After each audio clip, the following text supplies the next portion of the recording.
Next up, we've got Tuck Krueger, who is going to talk about, well, his title is Artist Formerly Known as Prince, Graphic Design as I See It. A little bit about Tuck, first of all.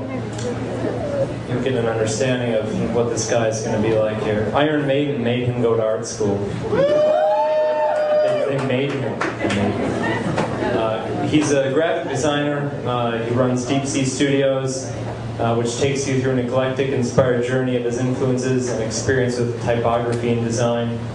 This presentation tonight shows how he started learning his visual language of graphic design and original typography at a young age, and how it shaped the designs that he does today. So let's give a hand for Tuck.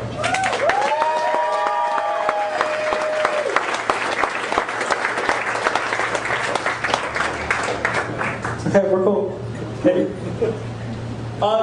Thanks, John, for taking 40 seconds of my slide off, because I was going to reintroduce all that stuff. But basically, now that it was already introduced, when I started getting my visual, language down for graphic design was when I was 4 years old, and I saw Star Wars for the first time, as you saw. And basically, the 20th Century Fox logo was the first logo that probably inspired me to be number 20, my favorite number, which came down, which of course is before Star Wars, which made me like number 20, Storm and Gorman, drinking a past. And then by the time I was age 4.5 or 5, my redneck cousins got me involved in listening to Kiss, which is like candy to somebody that age, especially with Gene Simmons and the blood and everything. And basically, like visually, typographically, like I think Kiss is a cool logo, so I went with it.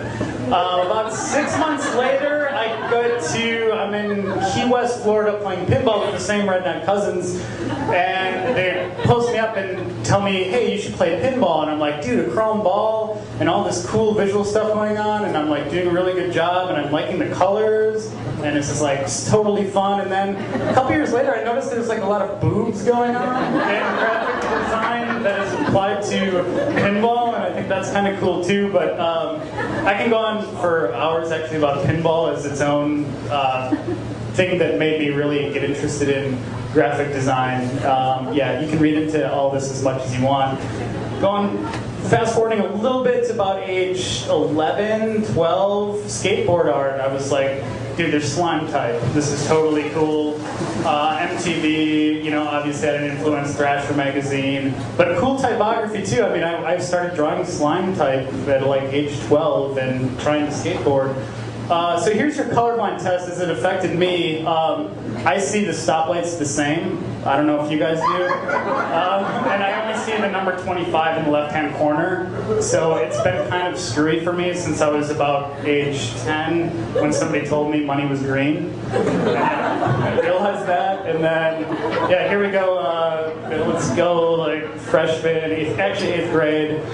Cool logos, finally, going back to the Brewers thing too, like Dead Kennedys, hell yeah, fuck yeah, let's go for it. And one of my favorite designers early on was Winston Smith from the San Francisco Bay Area.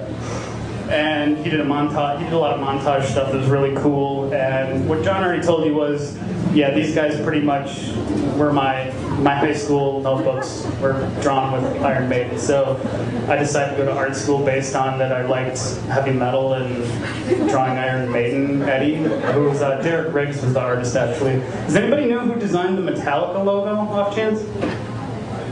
It's actually James Hetfield.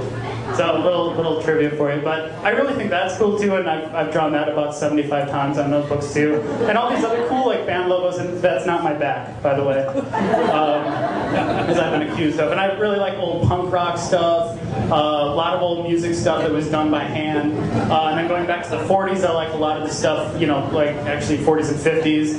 Notice all the phallic stuff going on. It's pretty interesting. You can read into it again as much as you want, but there's boobs and stuff all over the place, and but this kind of stuff like really influenced me, and I kind of started doing that for myself in my own bands and doing stuff by hand as early as like 5 years ago. Like I'm just going to start cutting and pasting stuff myself instead of making things look like it was done on like a computer. And it actually, I think it worked pretty well, and I used to go out and like post stuff on buses as they were driving away and like really plaster a town. Another huge thing that really influenced me was like Blue Note music. Blue Note music, their early album art in the first upper left-hand corner, and this is kind of how I applied it doing my own work. This was for like Guitar Player magazine, MKE, it was a CD cover and poster. And then in the mid-90s was David Carson. He was sort of like the guy that pretty much broke all the rules for design and would put somebody on a cover upside down. Super cool guy, and he's still doing a lot of stuff for bands and stuff. It's really cool and totally worth checking out if you can see what he's up to. He's based out of San Diego. So sort of how have I applied that to another piece I did, like Guitar Player magazine, made it look like burnt film. This is stuff I did at MKE Weekly here in Milwaukee, but just sort of having like that sort of punk rock spirit behind things sometimes. Just having a different visual language, you can kind of see where it came from the time I was like, again, 4. And here's a good example, like this year's model, the Incubus dude, like being completely colorblind, I just totally sampled in Photoshop the color and then match it on the side because I really can't see what the hell's going on. So, and then obviously like sort of my sci-fi stuff experience you can see on like that one that we passed up about 15 seconds ago.